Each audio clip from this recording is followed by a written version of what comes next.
السلام علیکم ناظرین۔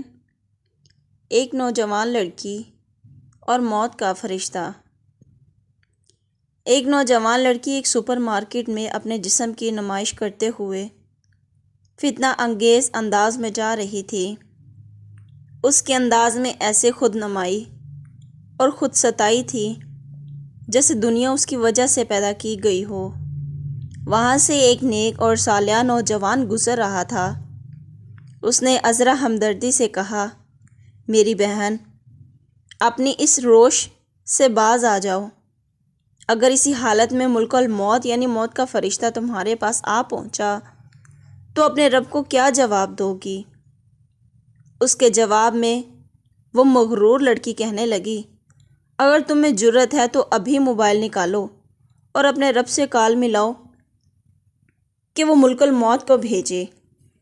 وہ نوجوان کہتا ہے کہ اس نے ایسی ہولناک بات کہی کہ مجھے ڈر ہوا کہ کہیں اس بازار کو ہی نہ ہم پر الٹا دیا جائے۔ میں ڈرتا ہوا جلدی سے وہاں سے نکلا۔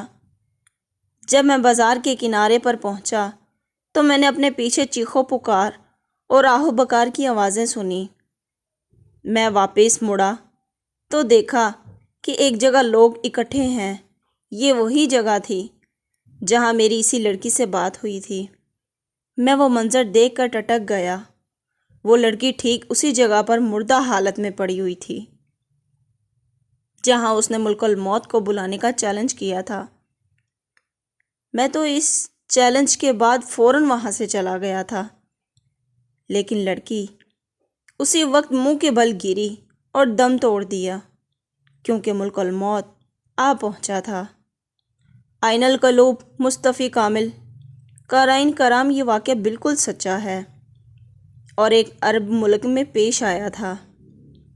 اس واقعے کو تقریباً 12-15 سال گزرے ہوں گے جب یہ واقعہ رونما ہوا تو اس کی بازگشت مقامی اخبارات اور مجالس میں سنا دی تھی۔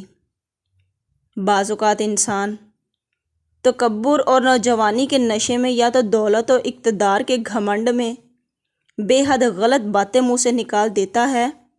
اسے معلوم نہیں ہوتا کہ عین ممکن ہے وہ مقبولیت دعا کا وقت ہوتا ہے اور اس کے الفاظ پر رب کی طرف سے پکڑ ممکن ہے۔ اس لیے ہمیشہ منہ سے اچھی بات نکالنی چاہیے۔